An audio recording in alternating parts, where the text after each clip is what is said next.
இந்த மதுரை மாநகரம் கடந்த 2400 வருஷங்களா கண்டினியூஸா இயங்கிக்கிட்டே இருக்கு. இந்த காலகட்டத்துல பலவிதமான ராஜாக்களும் ராஜ்யங்களும் தோன்றி மறைஞ்சிருக்கு. இந்த ஊரை பல காலகட்டங்கள்ல பலவிதமான ஆட்சியாளர்கள் ஆட்சி செஞ்சிருந்தாலும் இந்த ஆட்சியாளர்கள் எல்லாருமே இந்த ஊரை ரொம்ப ரசிச்சிருக்காங்க. அதோட வெளிப்பாடா பலவிதமான கலைப்படைப்புகள் இந்த ஊர்ல நிறுவப்பட்டிருக்கு. இந்த மீனாட்சி அம்மன் கோயில் வந்து மதுரை மாநகரத்தோட மையமாவும் உயிர் நாடியாவும் இருக்கு. ஆனா இந்த கோயில் 50 வருஷமா பாழடைஞ்சு போய் இருந்துச்சு அப்படின்னு சொன்ன நம்புவீங்களா?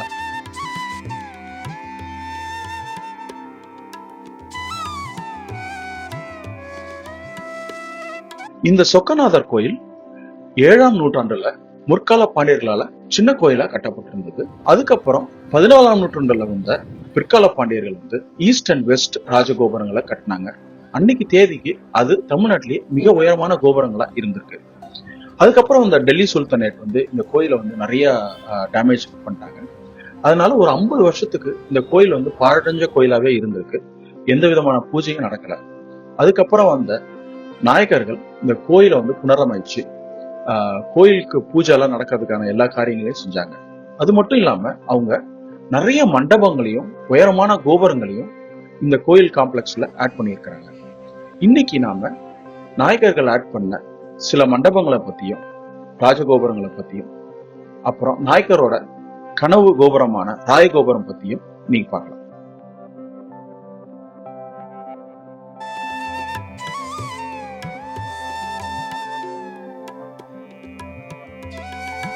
நாம இப்போ வந்து கிழக்கு கோபுரத்து பக்கத்துல இருக்கிறோம். பாண்டியர்கள் வந்து ஒரு 3 நூற்றாண்டுக்கு சோழர்களோட சிற்றரசர்களா இருந்திருக்கிறாங்க. அந்த டைம்ல வந்து பாண்டியர்களுக்கு வந்து ஒரு பெரிய செட்பேக் தான். பெருசா எதுவும் அவங்களால செய்ய முடியல. சுந்தர பாண்டியனோட பீரியட்ல பாண்டிய பேரரசு வந்து தனி அரசா மாறுச்சு. இந்த கோபுரம் வந்து 12ஆம் நூற்றாண்டோட ஆரம்பத்துல ஜடவர்ம பாண்டியனால கட்டப்பட்டது. மீனாட்சி அம்மன் கோயிலை சுத்தி 4 ராஜகோபுரங்கள் இருக்கு. 4 திசைக்கும் ஒரு கோபுரம். இந்த 4 கோபுரத்துல இதுதான் ரொம்ப பழைய கோபுரம். ராஜகோபுரம் வந்து 9 அடுக்குகளை கொண்டது.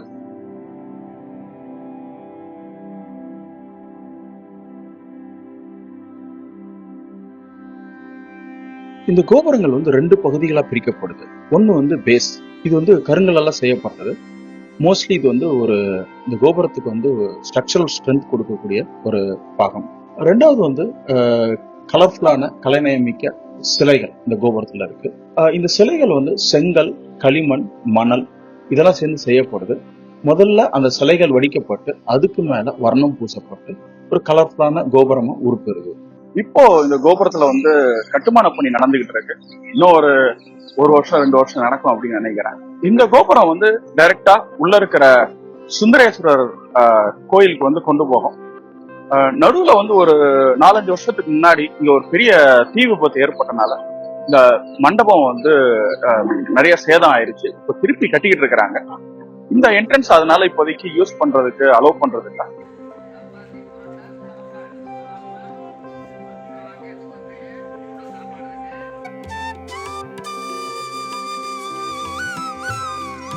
நாம இப்போ வந்து மேற்கு கோபுரத்துல இருக்கோம். கோபுரத்தை சுத்தி 4 வீதிகள். இது வந்து மேல சித்திரை வீதி. இந்த மேல கோபுரம் வந்து பராக்கிரம பாண்டியனால 13ஆம் நூற்றாண்டுல கட்டப்பட்டது. பாண்டியர்கள் வந்து சோழர்கள் கிட்ட இருந்து வெளியில வந்து சொந்தமா ராஜ்யம் அமைச்சதுக்கு அப்புறம் கடகடன்னு ஒரு 100 வருஷத்திலேயே வந்து ஈஸ்ட் டவர், வெஸ்ட் டவர் ரெண்டுமே கட்டினாங்க. 2 டவருமே 150 அடிக்கு மேல உயரமான கோபுரம். அந்த காலத்துல வந்து தமிழ்நாட்டுல ஏன் சவுத் இந்தியாலே வந்து இவ்வளவு உயரமான கோபுரம் யாருமே கட்டல. அதுவும் 2 கோபுரம் 100 வருஷத்துலன்றது ஒரு பெரிய ஃபீட் பாண்டியர்களால கட்டப்பட்டது. அதுக்கப்புறம் கொஞ்ச நாள்லயே இந்த கோபுரம் கட்டி கொஞ்ச நாள்லயே வந்து அண்ணன் தம்பிக்குள்ள சண்டை. ஸோ தம்பி வந்து என்ன பண்ணிட்டான்னா ஓடி போயிட்டு டெல்லி சுல்தானேட்ட அவங்களோட ஹெல்ப்பை கேட்டிருக்கான். டெல்லி சுல்தானேட் வந்து இங்க இருக்கிற சுச்சுவேஷனை பார்த்துட்டு அவங்களே வந்து மதுரையை சூறையாடிடலாம் அப்படின்னு நினைச்சிருக்கிறாங்க. ஸோ இந்த விஷயம் தெரிஞ்ச உடனே 2 ராஜாக்களும் வந்து அண்ணன் தம்பி 2 பேருமே வந்து இந்த ஏரியா விட்டு போயிட்டாங்க.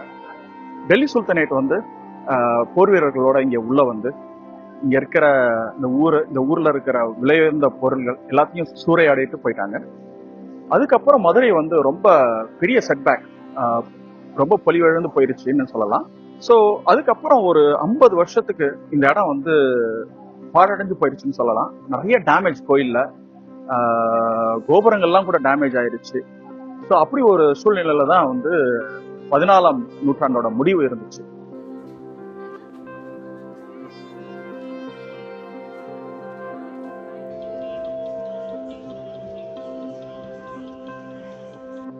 ஒரு 100 வருஷத்துல பாண்டியர்கள் வந்து இந்த கோயிலை ரொம்ப பெருசா ஆக்குனாங்க. 2 பெரிய கோபுரங்கள், நிறைய மண்டபங்கள் அப்படின்னு கட்டினாங்க. இவ்வளவு தூரம் பண்ணிட்டு இந்த கோயிலோட வீழ்ச்சிக்கு அவங்களே காரணமாவும் இருந்துட்டாங்க.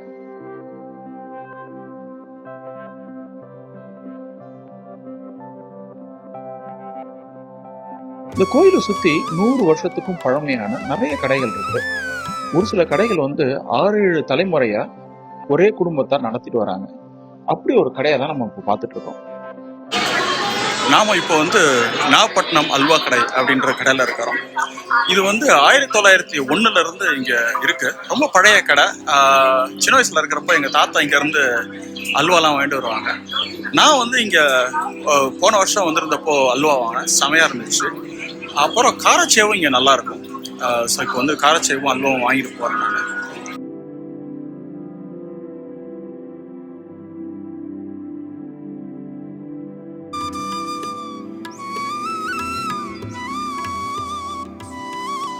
முகலாயர்கள் வந்து இந்த கோபுரத்தை வந்து சூறையாடினதுக்கு அப்புறம் பயங்கர டேமேஜா இருந்தது.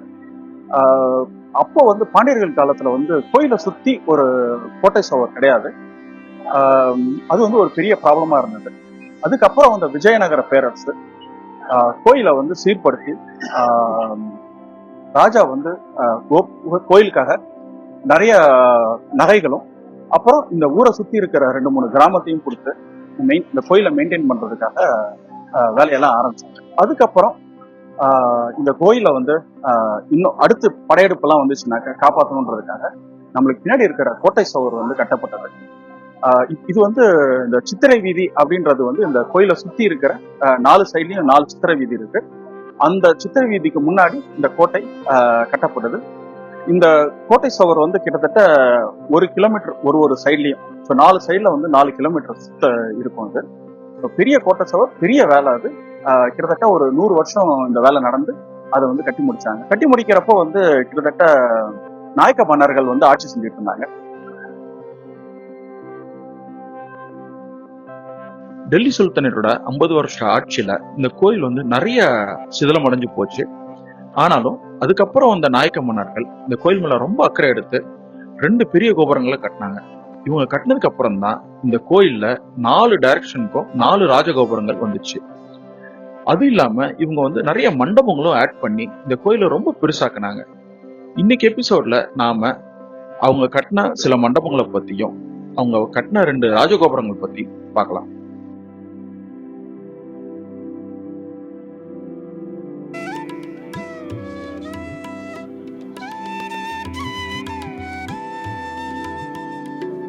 நாம இப்போ வந்து அஷ்டலட்சுமி மண்டபத்துல இருக்கிறோம்.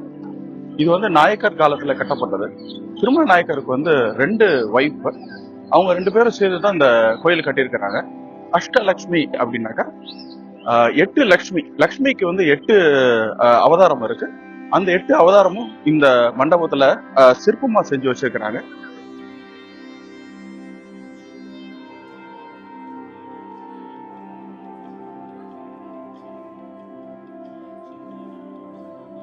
அது இல்லாம நிறைய ஓவியங்கள்லாம் தீட்டப்பட்டிருக்கு. அந்த ஓவியத்துல வந்து இட்டாலியன் இன்ஃபுளுன்ஸும் இருக்கு. தேவதைகள் வந்து பறக்கிற மாதிரி நிறைய சீன் இருக்கும். அந்த தேவதைகளை வந்து நம்ம இந்தியனைஸ் வெர்ஷனா பண்ணி அதுவும் வந்து உள்ள ஓவியமா தீட்டப்பட்டிருக்கு. நிறைய புராண காட்சிகள்லாம் வந்து ஓவியமா தீட்டப்பட்டிருக்கு. ரொம்ப கலைநயம் மிக்க ஒரு மண்டபம் இந்த மண்டபம்.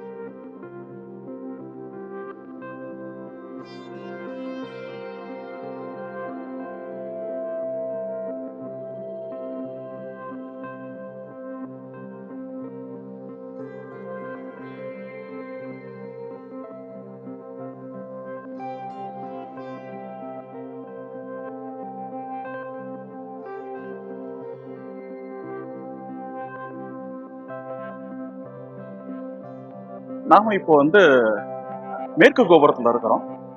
மேற்கு கோபுரம் வந்து இருக்கிறதுலேயே கடைசியா கட்டின கோபுரம். 17ஆம் நூற்றாண்டிலேயே வந்து நாயக்க மன்னரால ஆரம்பிக்கப்பட்டது வேலை. ஆனா பல காரணங்களுக்காக அதை வந்து கட்டி முடிக்காம போயிடுச்சு. அதுக்கப்புறம் முருகப்ப செட்டியாரோட ஃபேமிலி தான் வந்து இந்த கோபுரத்தை வந்து கட்டி முடிச்சாங்க. ஆஹ் இது வந்து கட்டி முடிச்சப்போ 1878 ஆயிடுச்சு. ஸோ 1878 வரைக்கும் வெறும் பேஸ் மட்டும் தான் இருந்திருக்கு. கோபுரம் வந்து எழுப்பப்படாமலே இருந்தது. அதனால இந்த கோயிலை வந்து எல்லாரும் மொட்டை கோபுரம் அப்படிதான் கூடாங்க. எங்க தாத்தா எல்லாம் வந்து மொட்டை கோபுரம் தான் அப்படின்னு தான் சொல்லிட்டு இருந்தாங்க. இப்போ அந்த யூசேஜ் வந்து வழக்கு ஒழிஞ்சு போயிடுச்சு. இந்த கோபுரம் தான் இருக்கிறதுலே வந்து கடைசியா கட்டினது. அதுவும் இல்லாம வந்து ரொம்ப கம்மியான சிலைகளை கொண்டது. ஒரு 401 சிலையோ 408 சிலையோ தான் இதுல இருக்கு. அதுவும் இல்லாம ரொம்ப சிம்பிளா கட்டப்பட்ட ஒரு கோபுரம் இது.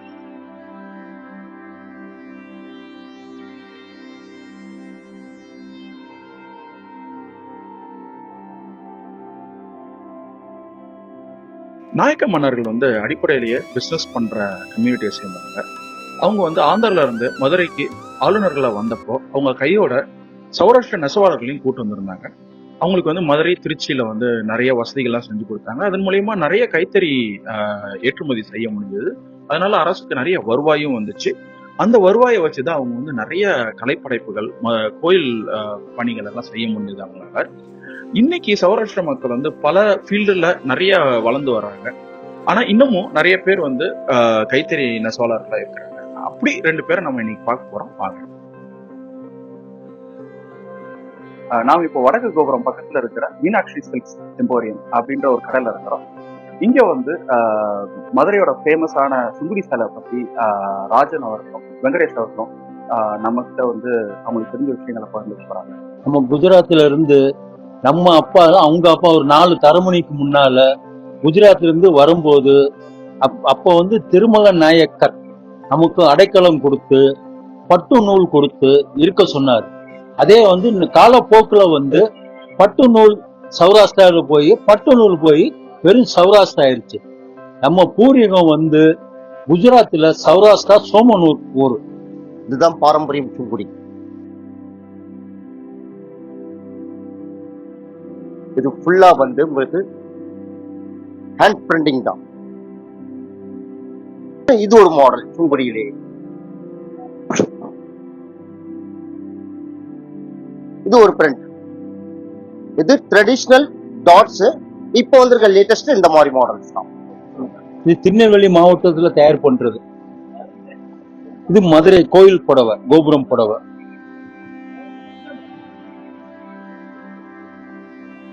இது புல் கைத்தறி. இதெல்லாம் அதாவது இது கைத்தறி பட்டு நூல் சொல்றது பேர் எடுத்துட்டு கோடம்பாக்கம்னு சொல்லுவாங்க. இது வந்து பம்பர் காட்டன்.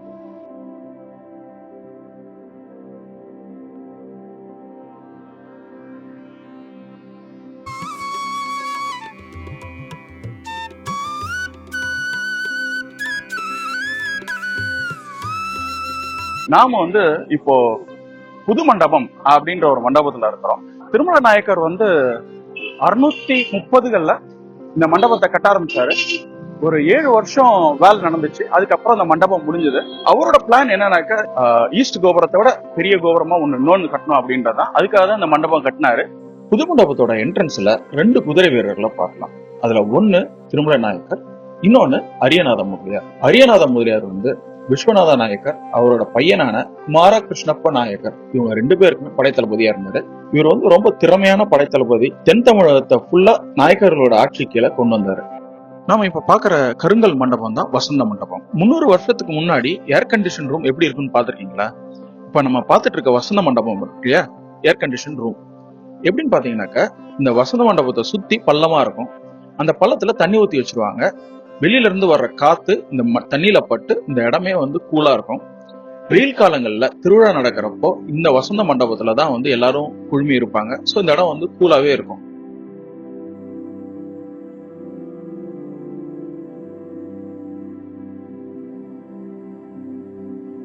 இந்த சிலையோட பேரு ராவண அனுகிரகம் அப்படின்ட்டு. ராவணன் வந்து அவனோட புஷ்பக விமானத்துல இமயமலையை தாண்டறப்போ ஒரு இடத்துல வந்து அவனோட விமானம் நின்று போயிருது. என்னன்னு பார்த்தனாக்க கைலாசத்துல சிவனும் பார்வதி இருக்கனால கைலாசத்தை தாண்ட முடியாது அப்படின்னு சொல்றாங்க. உடனே கடுப்பான ராவணன் கீழே இறங்கி அவனோட 20 கையால கைலாசத்தையே தூக்க ட்ரை பண்றான். கைலாசமே ஆடுது. பார்வதி இதை பார்த்து பயந்துடுறாங்க. உடனே சிவன் வந்து அவரோட கட்டவரலால கைலாசத்தை அழுத்துறாரு. அது வந்து ராவணனை பூமிக்கும் கைலாசத்துக்கு நடுவுல அவனை சிக்கி நசுங்க வைக்குது. உடனே ராவணன் வந்து அவனோட 10 தலையில ஒரு தலையை புடுங்கி அதுல இருந்த நரம்ப வீணை செஞ்சு சிவனை போற்றி பாடுறான். பாடினோடனே சிவன் உச்சி குளிர்ந்து அவனுக்கு ஒரு வரம் கொடுக்கிறாரு. இதுதான் கதை. நாம இப்ப பாக்குறது கஜசம்ஹார மூர்த்தி அப்படின்ற சிவனோட ஒரு உருவம். மதுரையை சுத்தி நிறைய வனப்பகுதிகள் இருந்திருக்கு. அதுல ஒண்ணு தாருகா வனம். அதுல முனிவர்கள் யாகம் செஞ்சுட்டு இருந்தப்போ ஒரு யானை வடிவுல ஒரு அசுரன் இந்த முனிவர்களை ரொம்ப டிஸ்டர்ப் பண்ணிட்டு இருந்திருக்கா. அவங்க சிவன்கிட்ட சொன்ன உடனே சிவன் வந்து அந்த அசுரனை கொன்னு அந்த யானையோட ஸ்கின்னை அவர் உடம்ப சுத்தி போர்த்திட்டு இருக்க மாதிரி இருக்கிறது இந்த காட்சி. யானையோட தலைக்கு மேல அவர் சிவன் வந்து காலை வச்சு அவரோட 6 கைகளால யானையோட ஸ்கின்னை பிடிச்சிட்டு இருக்க மாதிரி இருக்கும். கீழே வந்து முனிவர்கள் வந்து யாகம் செஞ்சுட்டு இருக்க காட்சியும் இருக்கும்.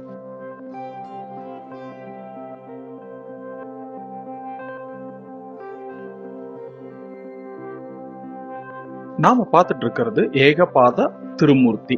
புது மண்டபத்துல இருக்கிற ஏகபாத திருமூர்த்தியை பாத்தீங்கன்னாக்கா ஒரு சைடுல விஷ்ணுவும் இன்னொரு சைடுல பிரம்மாவும் இருப்பாங்க. பிரம்மாவுக்கு ஒரு தலை தான் இருக்கும் இந்த சிலையில.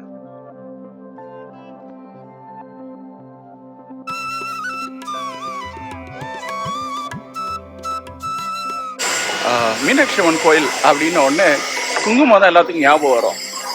குங்குமம் மட்டும் இல்லை, புளியோதரையும் இந்த கோயில் ரொம்ப ஃபேமஸ்ஸு. இங்கே வந்து புளியோதரை, லட்டு, அப்புறமேல வந்து கருப்பு உளுந்து வடை அப்படின்னு சொல்லிட்டு ஒரு வடை ஒன்று இருக்குது. இதெல்லாம் வந்து ஒரு வித்தியாசமான உணவு. எனக்கு தெரிஞ்சு புளியோதரை வந்து செம்ம சூப்பராக இருக்கும். அவசியமாக மீனாட்சி அம்மன் கோயிலுக்கு வந்தீங்கன்னா இங்கே வந்து புளியோதரை சாப்பிடலாம்.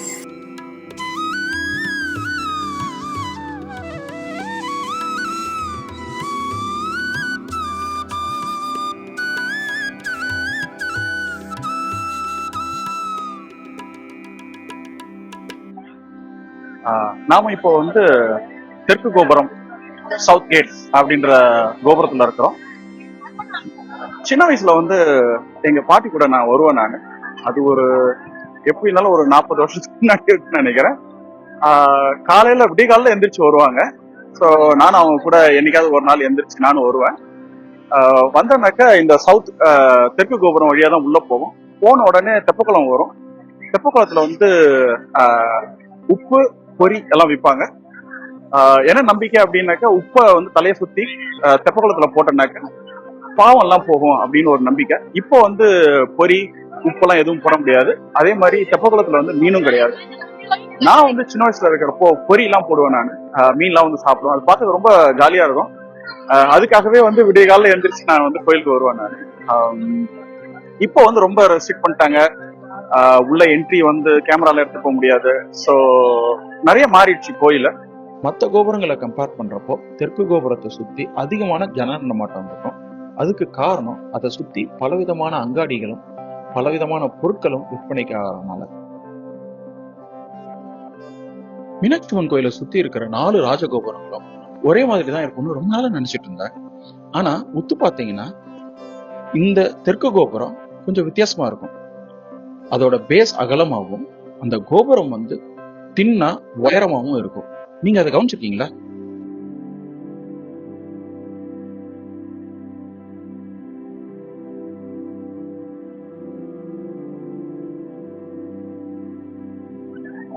விஜயநகர பேரரசு வந்து டெல்லி சுல்தானேட்டை வந்து வின் பண்ணதுக்கு அப்புறம் அவங்க டேக் ஓவர் பண்ணாங்க. நிறைய கோயிலில் வந்து நிறைய வேலையெல்லாம் செய்ய வேண்டியது இருந்தது. அது பண்ணி தான் வந்து புதுப்பிச்சாங்க. அதுக்கப்புறம் தான் ஃபங்க்ஷனல் ஆச்சு கோயில். அதுக்கப்புறம் ஒரு 50-60 வருஷத்துலயே நாயக்கர்கள் வந்து ஆட்சிக்கு வந்தாங்க. அவங்க வந்த உடனே விஸ்வநாத நாயக்கர் அப்படின்றவர் வந்து தெற்கு கோபுரம் பண்ணலாம் அப்படின்னு சொல்லிட்டு ஆரம்பிச்சாங்க வேலையை.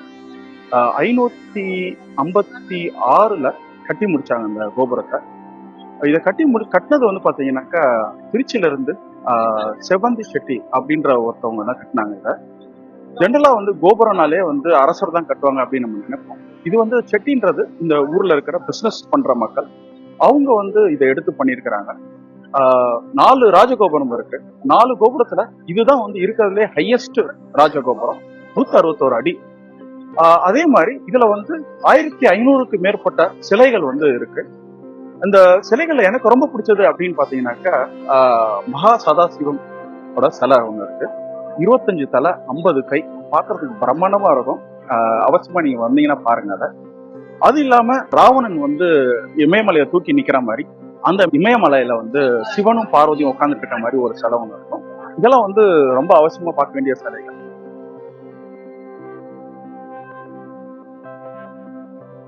நீங்க கடைசியா மீனாட்சி அம்மன் கோயிலுக்கு எப்போ போனீங்க? உங்களுக்கு இந்த 4 கோபுரத்துல பிடிச்ச சிலைகள் என்ன அப்படின்றத கமெண்ட்ல போடுங்க.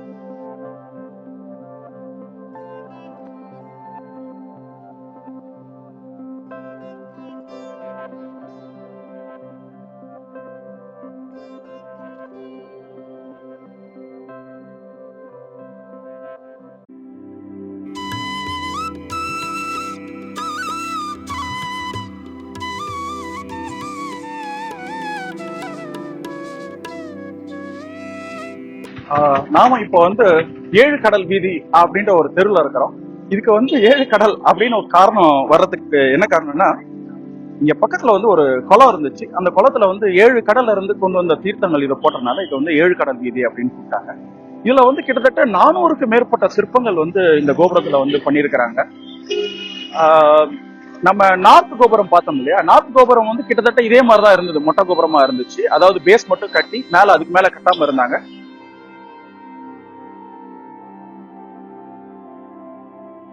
பாண்டியர்கள் வந்து ஈஸ்ட் கோபுரத்தை கட்டினாங்க. அதை விட பெருசா கட்டணும் அப்படின்னு ஆசைப்பட்டாரு. அதுக்கான பேஸ்மெண்ட் தான் நம்ம பின்னாடி இருக்கிறது. ஈஸ்ட் கோபுரம் வந்து 9 அடுக்குகளை கொண்டது.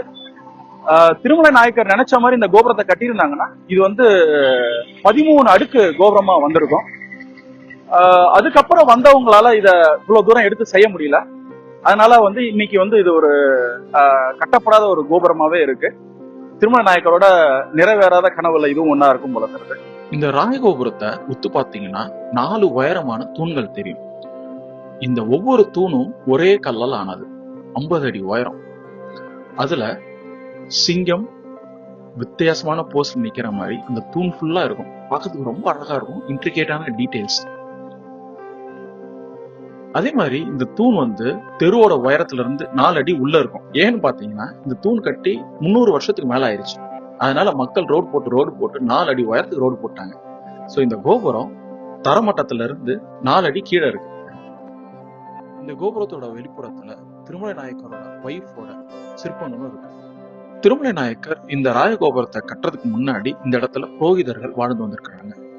அவங்களுக்கு மீனாட்சி அம்மன் கோயிலுக்கு நார்த்ல ஒரு இடத்த கொடுத்துட்டு இந்த இடத்துல கட்டுமான பணி ஆரம்பிச்சிருந்திருக்கிறாரு. இந்த கோபுரத்தோட கட்டுமான பணி பாதியிலேயே முடிஞ்சு போனதுனால அது அப்படியே இருக்கு. இன்னைக்கு அது பராமரிப்பு இல்லாம ஒரு மாதிரி பொலிவழந்து போய் இருக்கு. நிறைய பேருக்கு இதோட வேல்யூ என்னன்னு புரியாம இதை வந்து குடவுனாவும் வீட்டு வாசலாவும் தாழ்வாரமாவும் யூஸ் பண்ணிட்டு இருக்கிறாங்க. இன்னைக்கு இந்த கோபுரம் பராமரிப்பு இல்லாம பழுதடைஞ்சு நிக்குது. இதே மாதிரி இன்னும் சில கோபுரங்களை திருமலை நாயக்கர் இதே நிலைமையில கட்டி வச்சிருக்காங்க. எனக்கு இதெல்லாம் பாக்குறப்போ ஒரு கேள்வி எழுதுச்சு. இந்த மாதிரி சில கோபுரங்களை பாதியிலே கட்டி வைக்கிறதுக்கு பதிலா ஏன் ஒரு கோபுரத்தை முடிச்சிருந்திருக்கலாமே அப்படின்றதுதான். அதுக்கு பதிலா எனக்கு ஒரு திருக்குறள் ஞாபகத்துக்கு வந்தது. காண முயலைத அம்பினில் யானை பிழைத்த வேலேந்தல் இனிது அப்படின்ட்டு. இதோட பொருள் நிச்சயமா வீழ்த்திடலான்னு சொல்லிட்டு முயல் மேல குறி வைக்கிறத விட வீழ்த்த முடியுமான்ற பெரிய கேள்வியோட யானை மேல குறி வச்சு வேலேந்துதல் இனிது அப்படின்றாரு திருவள்ளுவர். இந்த திருமலை நாயக்கர் யாரு, அவர் எந்த மாதிரியான படைப்புகளை மதுரைக்கு கொடுத்திருக்கிறாரு அப்படின்றத பத்திலாம் அடுத்த எபிசோட்ல இன்னும் விரிவா பார்க்கலாம். இந்த வீடியோ உங்களுக்கு பிடிச்சிருந்ததுனாக்க லைக் பண்ணுங்க, ஷேர் பண்ணுங்க, சப்ஸ்கிரைப் பண்ணுங்க.